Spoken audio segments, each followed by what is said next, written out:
제목은 두려움과 믿음의 관계라는 제목으로서 같이 은혜를 나누고자 합니다. 오늘 본문은 오늘 그 본문은 이 야이로, 회당장 야이로에 대한 그 이야기입니다. 마태마가 누가 공고한 복음에 이 야이로의 사건이 이제 다 세 군데서 이제 기록이 되어 있습니다. 야이로는 회당장이라고 했습니다. 회당이라는 개념은 이렇습니다. 이스라엘 사람들은 원래 성전 중심으로서 예루살렘에서 그렇게 신앙생활을 했는데 바벨론 포로로 인해서 이제 바벨론으로 유수를 당하고 성전은 불타고 더 이상 예배드릴 곳은 없었죠. 그래서 바벨론 포로로 갔던 그 공동체들이 자연스럽게 어떤 모임을 만들어야 됐고, 그래서 그렇게 형성된 게 바벨론 포로로 인해서 형성된 게 이제 회당입니다. 그래서 이스라엘 사람들은 회당 공동체로서 이제 다시 거듭납니다. 바벨론 유수를 통해서. 그래서 이 사람들은 회당이라는 것은 뭐냐면 시나고그입니다. 어떻게 생각하면 우리 교회와 아주 유사합니다. 회당은 신앙 공동체이면서 법률 공동체면서 사회 공동체면서 경제 공동체면서 그런 사람들이 모여서 어떤 그 공동체가 이제 유지가 됐고 또 사회에 영향을 끼쳤었던 그런 곳입니다. 이스라엘 사람들이 바벨론에서 그런 것들이 이제 이루어진 게 이제 회당인데 우리가 이민교회도 굉장히 유사하다고 생각합니다. 이민교회에서 이제 한국에서 예수를 믿지 않던 사람도 이제 이민을 오게 되면 가장 도움을 받을 수 있고 한국 음식을 만날 수 있고 한국 사람을 만날 수 있는 곳이 바로 교회 공동체입니다. 보통 옛날 사람들은 옛날도 아니죠. 이민을 중국 사람이 오면은 중국 사람이 식당을 개업을 한다 그러고 일본 사람은 공장을 이제 세운다 그러고 한국 사람들은 교회를 이제 세운다고 이렇게 얘기를 합니다. 우리의 민족성은 굉장히 어떤 종교성이 강한 그런 민족인 것 같습니다. 어디를 가든지 우리는 교회를 세우고 그 교회 중심으로서 근처에 있는 한인 커뮤니티들이 이제 모이는 그런 곳이 바로 이제 회당이고 그런 곳이 바로 어떤 이민교회가 이제 아닌가 생각합니다. 며칠 전에 이제 어느 회계사를 만났습니다. 회계사를 만났는데 이분은 한국에서 불교 이제 가정에서 이제 성장을 했는데 이제 여기에서 이제 유학을 왔다가 그 하숙집 주인이 교회를 다녀서 이제 얘기를 하더랍니다. 교회를 가야지 한국 사람도 먹고 한국 밥도 먹고 이렇게 다 한다. 그래서 이분이 교회를 다니기 시작하고 그래서 교회에서 아름다운 여인을 만나서 결혼을 하고 그리고 이제 어느 정도 안정을 다 찾고 그리고 지금은 교회 안 다닙니다. 어쨌든 이제 이런 현상들이 이제 이민교회에서 이제 많이 이제 일어나죠. 오늘의 이제 본문을 보면은 이제 이런 관계가 이제 이루어지고 있습니다. 두려움과 믿음. 야이로가 외동딸이 있었습니다. 야이로는 회당장이라 그랬습니다. 회당은 거기 중심 공동체죠. 유대인의 중심, 신앙 공동체, 경제 공동체이고 뭐 여러 가지의 모임의 공동체에서 거기에서 장이라는 얘기입니다. 사회적인 어떤 굉장히 존경도 받고 어떤 경제적으로도 풍요했었던 그런 분입니다. 그런데 그분의 외동딸이 12살을 먹었는데 죽을 병에 걸렸습니다. 죽을 병에 걸려서 이분이 예수님을 찾아가서 거기에서 엎드려서 자기 딸을 고쳐달라고 이렇게 얘기를 했습니다. 만약에 이 회당장 야이로에게 그런 어려움이 없었다면은 절대로 예수님에게 갈 분이 아니죠. 회당장이라는 것은 바리새파입니다. 바리새파들은 예수님과는 좀 대척점에 서 있는 그런 사람 부르죠. 그런데 하나밖에 없는 외동딸인 죽어가니까 이것을 해결해 줄 수 있는 사람은 예수님뿐이 없다고 생각해서 예수님에게 가서 간청을 했었던 것이죠. 여러분이 신앙생활을 하면서 여기까지 온 건 여러 가지의 이유가 있었죠. 그런데 만약에 여러분한테 그런 어려움이 없었다면 예수를 안 믿을 분들도 많이 있죠. 그 사람을 안 만났다면 예수를 안 믿을 사람도 많이 있다는 얘기입니다. 인생에 우리가 원하는 그런 삶을 산 사람은 별로 없습니다. 내 생각과 내 뜻과 내 의지와 관계없이 역사적으로, 시대적으로 커다란 변화가 있고 내가 예측하지 못한 사건들이 생김으로써 그 사건들을 만날 때 우리는 우리의 한계를 느낄 수밖에 없죠. 바로 그때 우리는 우리 자신으로 할 수 없다는 것을 깨닫고 우리보다 더 큰, 더 위대한 그 누군가를 찾게 된다는 얘기입니다. 야이로에게서 그런 아픔이 있었는데 그런 아픔을 이제 예수님을 통해서 이제 극복하게 됩니다. 인간은 여러 상황 속에서 이제 두려움을 많이 접하게 됩니다. 두려움의 반대는 뭐겠습니까? 담대함이죠. 두려움은 어디서 나옵니까? 의심에서 나옵니다. 담대함은 어디서 나옵니까? 믿음에서 나옵니다. 그래서 두려움과 믿음은 이 반대적인 개념이라고 생각할 수가 있습니다. 우리는 많은 두려움을 갖게 됩니다. 새로운 일을 만날 때도 두렵고 새로운 사람을 만날 때도 두렵고 새로운 일을 할 때도 두렵고 한 치 앞도 바라볼 수 없는 그 한계적인 존재이기 때문에 미래를 생각하면 굉장히 두려울 때가 많이 있다는 얘기입니다. 범브란트 목사님이 계신데 이번 루마니아 목사님입니다. 루마니아가 공산화되면서 감옥에서 이제 오래 협박을 받고 고문을 당하고 이러는 가운데 너무 이제 두려움이 밀려와서 성경을 계속 보는데 성경에 두려워하지 말라는 그런 명령이 365번 있다는 것을 발견했다고 합니다. 여러분 가운데 시간이 있으신 분은 정말로 맞나 틀리나 한번 이렇게 헤아려 보시면은 이 범브란트 목사님이 말씀하신 게 틀린가 옳은가 알 수가 있을 겁니다. 365일이라는 건 365번이라는 건 365일이죠. 그러면 우리는 매일 그런 두려움 속에 사실은 이제 살고 있다는 얘기입니다. 그런데 하나님께서 우리에게 주신 마음은 두려워하는 마음이 아니라고 했습니다. 그죠? 디모데후서 9장 후서 1장 7절에 보면 하나님께서 우리에게 주시는 마음은 두려워하는 마음이 아니라 능력이고 사랑이고 절제라고 했어요. 그것이 하나님께서 우리에게 주신 마음인데 우리는 자꾸 두려움을 갖고 있습니다. 그러면 여러분이 두려움을 느낄 때마다 이렇게 생각하시면 됩니다. 이것은 하나님이 주시는 마음이 아니야. 일단 여러분이 두려움을 만날 때마다 그 생각을 가지시면 됩니다. 우리는 두려움을 우리가 그런 감정을 갖게 되면은 굉장히 우리한테 부정적인 일들이 엄청 많이 일어납니다. 심리적으로도 그렇고 신체적으로도 그렇고 영적으로도 그렇고 굉장히 부정적인 일들이 우리한테 많이 일어납니다. 이런 현상들은 개인의 삶에 깊은 영향을 미칠 뿐만 아니라 일상적인 기능 수행하는 데 방해가 되고 삶의 질을 굉장히 떨어뜨립니다. 두려움이라는 것은 마치 바이러스와 같습니다.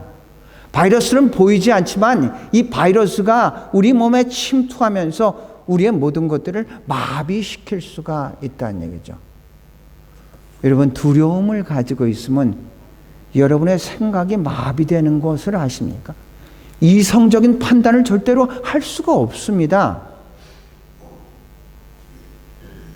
우리는 이런 얘기를 합니다. 걱정해서 걱정이 해결될 것 같으면 걱정할 게 없다. 걱정을 아무리 하더라도 그 걱정한 것으로서 문제가 절대로 해결될 수 없다는 표현을 역설적으로 하는 겁니다.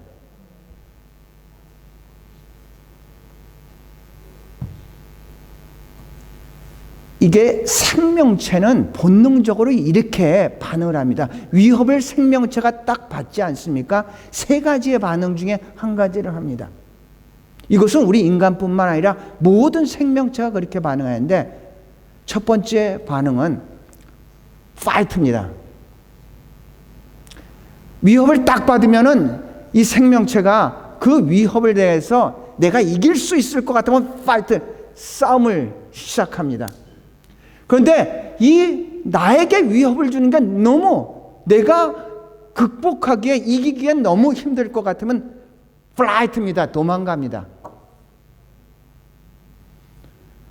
내가 이길 것 같으면 싸움을 하고 내가 질 것 같으면 도망을 갑니다. 그런데 세 번째 반응은 그 나에게 위협을 주는 것이 너무 강력하면은 freeze 당합니다.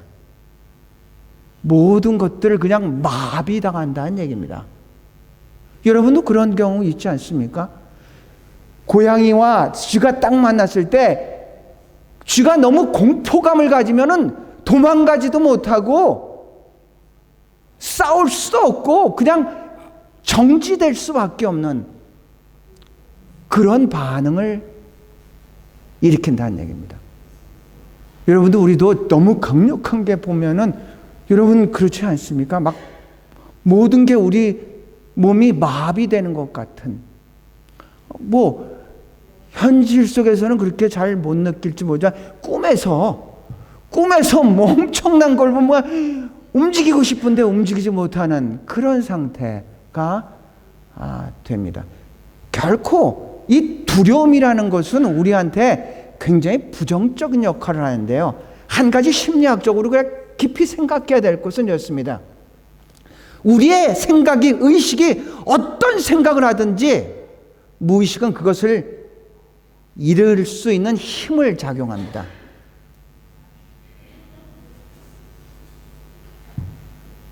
인간은 의식과 무의식으로 이렇게 마음을 분리를 시킵니다. 의식은 우리가 생각하고 지금 얘기를 하는 이런 겁니다.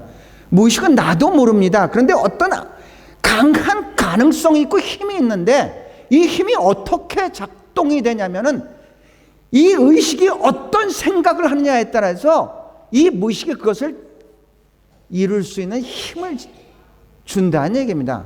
여러분이 만약에 부정적인 생각을 하고 있다. 그러면 여러분의 무의식은 우리 주인이 부정적인 일을 하고 싶구나. 그럼 부정적으로 그것을 서포팅을 한다는 얘기입니다. 그렇게 돼 있습니다. 인간의 마음의 작동 원리가 그렇게 되죠. 따라서 여러분이 부정적인 생각, 특별히 두려움을 그렇게 갖게 되면은 이 무의식은 그렇게 두려움이 이루어질 수 있게끔 그렇게 작동을 한다는 얘기입니다.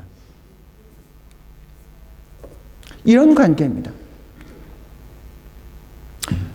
여기는 가버나움입니다. 가버나움은 어떤 곳이냐면 예수의 타운, 예수의 마을 이렇게 되죠.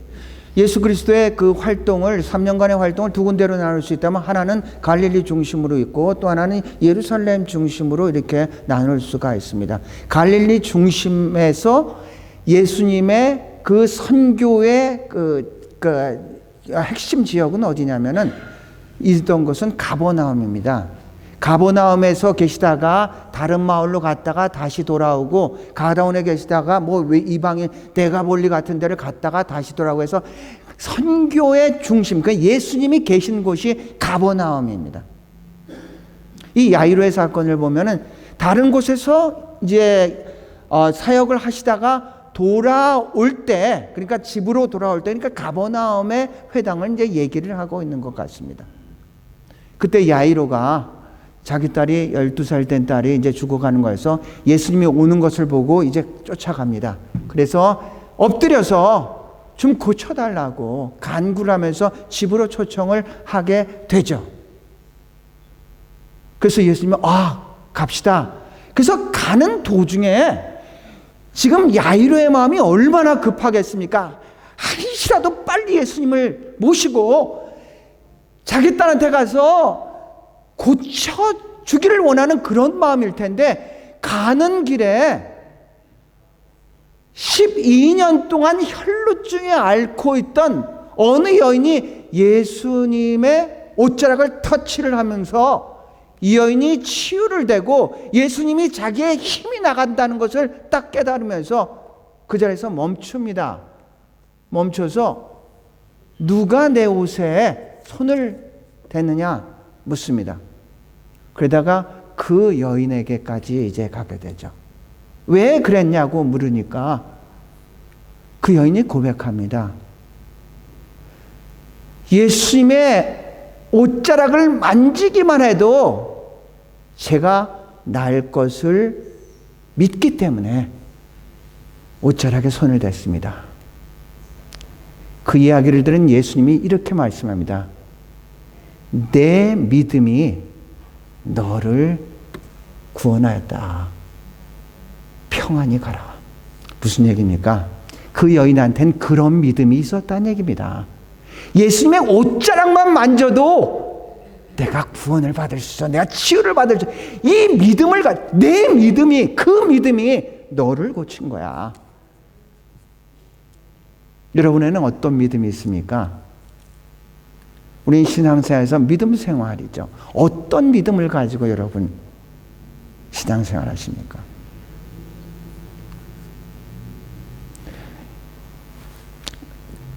가버나움에 가면 회당입니다. 이 회당은 보니까 AD 한 4세기에 진 거니까 예수님 당시에 있었던 그런 회당은 아닙니다. 이 회당을 이런 회당을 관리하는 사람이 이제 야이로였죠. 야이로가 예수님께 엎드려서 이제 집으로 가는 가운데 이제 예수님께서 혈류병 여인 12년 동안, 공교롭게도 야이로의 딸도 12살이고 이 여인은 12년 동안 혈류병을 앓았어요. 그래서 어떤 사람들은 그렇게 해석을 합니다. 열둘은 예수님의 제자이고 뭐 열둘은 또 그 12족속 뭐 그것을 얘기를 하고 뭐 그렇게 이제 해석을 하는 사람도 이제 있습니다. 그런데 빨리 집으로 모시고 갔었으면 좋겠는데 거기서 시간을 지체를 했습니다.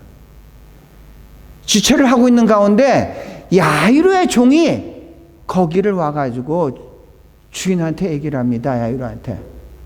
당신의 딸이 죽었습니다. 더 이상 선생님을 귀찮게 하지 마시길 바랍니다. 그러니까 예수님이 이 이야기를 듣습니다. 야이로는 그 이야기를 듣고 절망하며 두려움에 빠진 거죠. 이젠 모든 것이 끝났구나. 두려움에 딱 빠졌을 때 예수님이 이 이야기를 딱 듣고 나서 하신 말씀입니다. 이게 세복음서에 세 권 다 나온다. 다 같이 한번 읽어보실래요? 시작. 예수께서 그 하는 말을 곁에서 들으시고 회당장에게 이르시되 두려워하지 말고 믿기만 하라. 네. 예수님이 야이로의 종이 야이로에게 하는 이야기를 듣고 또 야이로의 감정을 읽고 두려워하지 마라. 믿기만 하라. 우리는 두려움을 극복할 때 여러분은 어떻게 극복하시겠습니까? 우리는 두렵다 해서 그래서 문제가 해결될 것도 아니고 거기에 초점을 맞추면 맞출수록 우리는 더 두려움에 빠집니다. 여러분, 제가 책을 읽었는데 그 책을 읽어보니까 그 두려움이라는 게 뭔가에 대해서 책을 읽어봤는데 일반적으로 사람이 갖고 있는 7가지 두려움이 있다고 합니다. 7가지 두려움. 첫 번째로 가난에 대한 두려움이 있고, 비난에 대한 두려움, 질병에 대한 두려움, 시련에 대한 두려움, 자유의 상실에 대한 두려움, 노화에 대한 두려움, 죽음에 대한 두려움. 이게 7가지가 보통 사람들에게 이제 느끼는, 공통적으로 느끼는 이제 두려움을 얘기를 하고 있습니다. 우린 나이가 먹을수록 노화에 대한 두려움이 있죠. 궁극적인 두려움은 죽음에 대한 이제 두려움을 사람들이 많이 갖고 있습니다. 가난에 대한 두려움도 많이 있습니다. 우리가 조금만 아프면 이거 죽을 병이 아니야. 그래서 질병에 대한 두려움이 있습니다. 그런데 아십니까? 여러분이 어떤 두려움을 갖고 있든지 그 두려움을 갖는 순간 두려움을 갖지 않은 사람보다 그 증상이 일어날 게 더 높아진다는 것을 아십니까? 여러분 만약에 질병에 대한 두려움을 갖고 있다. 그러면 다른 그런 두려움이 없는 사람보다도 그 질병에 걸릴 확률이 더 높다는 얘기입니다. 이 두려움이란, 아니 부정적인 감정은 결코 어떤 이유로든 우리에게 좋은 영향을 끼치지를 않는다는 얘기입니다. 그래서 우리는 두려움이 없으면 빨리 쫓아내야 하는데, 여러분 어떻게 두려움을 쫓아내겠습니까? 오늘 야이로와 같이 예수님이 두려워하지 마라. 두려워하지 마라. 다만 믿기만 해라. 뭐를 믿습니까? 우리가 믿는 그 하나님, 전지하시고 전능하시고 무소부지하신 그 하나님, 그분은 지금도 살아계셔서 하나님의 백성들을 불꽃과 같은 눈동자로 지키시고 보호하시고 인도하실 그 하나님, 그 하나님을 믿는 믿음으로 어떤 두려움이든지 그 두려움을 믿음으로 극복하는, 믿음으로 물리치는 여러분과 제가 될 수 있기를 주의 이름으로 축원합니다. 그 믿음이 강하면 강할수록 그 두려움은 더 멀리 불안한데, 믿음이 약할수면 약할수록 그 두려움은 우리를 계속해서 엄습한다는 이야기죠. 여러분은 어떤 두려움을 갖고 있습니까? 두려움과 싸움에서 두려움을 이길 수 있는 것은 아닙니다. 어둠을 이길 수 있는 방법은 어둠과 싸움에서 이기는 것이 아니라 빛이 들어오면은 자연적으로 어둠이 물러가는 줄로 믿습니다. 두려움을 이기는 말은 두려움과 싸움하는 것이 아니라 믿음을 갖게 되면은 두려움은 물러설 줄로 믿습니다. 마태복음 6장 34절에 이렇게 얘기합니다. 내일 일을 위하여 염려하지 말라. 내일은 내일에 염려할 것이요 한날의 괴로움은 그날의 족하다. 혹시 여러분 가운데 미래 일어날지도 안 일어날지도 절대 안 일어 걱정, 어떤 걱정인지 거의 90%는 안 일어나는데, 미래 걱정을 오늘 가불에서 사용하는 사람은 없습니까? 전혀 나랑 관계없는데 그걸 걱정해가지고 오늘 그 걱정이나 두려움 때문에 오늘 내가 해야 될 일을 하지 못하고 그 걱정이 방해물이 돼서 오늘 나에게 주어진 기회를 놓쳐버리는 그런 사람은 없습니까?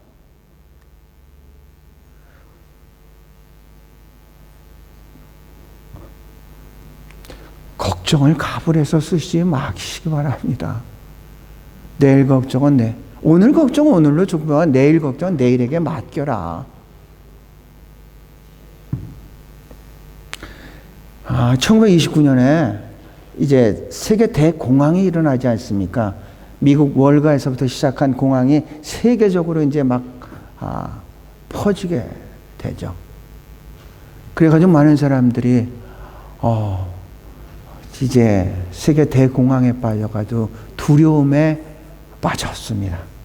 전 세계가 그 두려움 속으로 이제 그 웅덩이로 빠지기 시작할 때, 그때 대통령이 된 사람이 루즈벨트입니다. 루즈벨트의 취임 연설에 이렇게 얘기를 했습니다. 우리가 두려워야 할 단 한 가지는 그 두려움 자체입니다. 우리가 두려워할 것은 다른 이견의 그 두려움. 왜냐하면 우리가 두려움을 갖고 있는 그 순간부터 우리는 그 두려움에 잠식이 되기 때문에 그렇습니다. 해야 될 것도 못한, 평상시 같으면, 보통 때 같으면 충분히 우리의 이성적으로 충분히 우리가 움직여서 할 수 있는데 그 두려움에 빠지는 순간 우리는 우리가 할 수 있는 것을 하지를 못하게 된다는 얘기입니다. 그래서 정말로 우리가 두려워할 것은 그 두려움 자체다, 이렇게 이야기를 했습니다.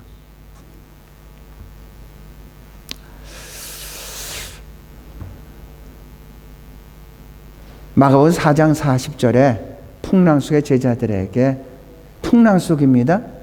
갈릴리의 풍랑이 이를 때 제자들이 막 두려워하니까 예수님이 이렇게 말씀하십니다. 예수께서 이르시되 어찌하여 무서워하냐? 너희가 어찌 믿음이 없느냐? 두려워하는 이 사람들에게 왜 믿음이 없냐? 이렇게 꾸짖게 됩니다. 우리의 마음은 언제나 이 두 가지의 마음이 동시에 있습니다. 어떤 사람은 나는 믿음만 있어, 이런 사람도 없고, 난 두려움만 있어, 이런 사람도 없습니다. 이 두 가지의 마음을 언제나 동시에 이제 갖고 있죠. 그런데 우리가 두려움이 올 때마다 언제나 믿음으로써 이 두려움을 물리쳐야 되는데, 두 가지의 마음이 있는데 어느 마음이 여러분의 마음 속에서 이길 수가 있겠습니까? 어떻게? 믿음과 두려움이 싸움하고 있습니다. 누가 이길 수 있겠습니까? 이런 비유로 얘기할 수 있겠습니다. 우리 마음에 검은 개와 흰 개가 있습니다. 흰 개는 좋은 거고 검은 개는 나쁜 것. 이 둘이 언제나 싸움하죠. 갈등을 하죠. 번민을 하죠. 어느 개가 여러분 이길 수 있겠습니까? 어느 개가 이길 수 있냐면요, 여러분이 먹이를 많이 주는 개가 이길 수 있다고 합니다. 믿음의 개, 하얀 개가 여러분, 이 까만 개, 이 두려움을 물리치기를 원한다면 여러분은 더욱더 믿음 안에 거하시기를 축원합니다. 그리고 드디어 갔습니다. 이제 야이로의 집에 갔습니다. 딱 갔더니 사람들이 딸이 죽었다. 그랬더니 예수님 말씀합니다. 죽은 게 아니라 잠자고 있다. 그랬더니 사람들이 비웃습니다. 죽었는데 어떻게 잠자고 있다고 하나. 그렇게 비웃게 되죠. 예수님은 야이로의 딸의 손을 잡고 한 말씀 합니다. 그게 달리다굼입니다. 살리다굼은 아람어입니다. 소녀야 일어나라 이랬다. 예수님이 달리다굼 할 때 달리다굼 이런 식으로 했겠습니까? 아니죠. 아주 강력하게 했을 겁니다. 달리다굼. 마침 나사로를 살 때 나사로야 나와라 한 것 같이 강력하게 했었죠.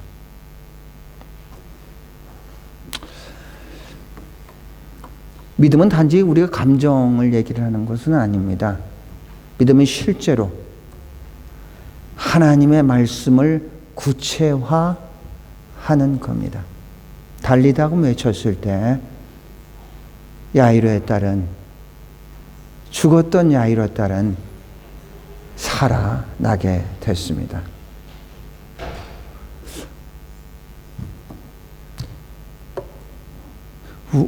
우리 삶이라는 게 녹록치 않지 않습니까? 인간이라는 게 계속해서 독수리가 날개 칠 것 같이 계속해서 하늘을 향해서 갔으면 좋겠는데, 우리의 감정도 우리의 믿음도 사실은 그렇게 되지는 않습니다.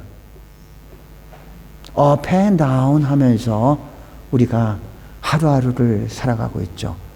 어느 날은 굉장히 믿음이 좋은 것처럼 그렇게 생각했는데 어느 날 내가 예측 못한 어떤 사건 때문에 와, 나는 이런 존재뿐이 안 되는구나.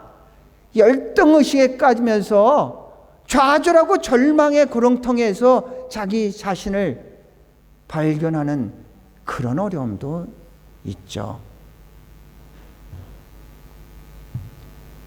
사랑하는 성도 여러분, 인간이라는 게 그런 존재입니다. 여러분만 그런 게 아니라는 얘기입니다. 누구나 그런 길을 가고 있는데, 그런데 우리는, 믿음의 사람들은 예수 그리스도께서 이미 이긴 싸움을 믿고 나가는 건 줄로 믿습니다.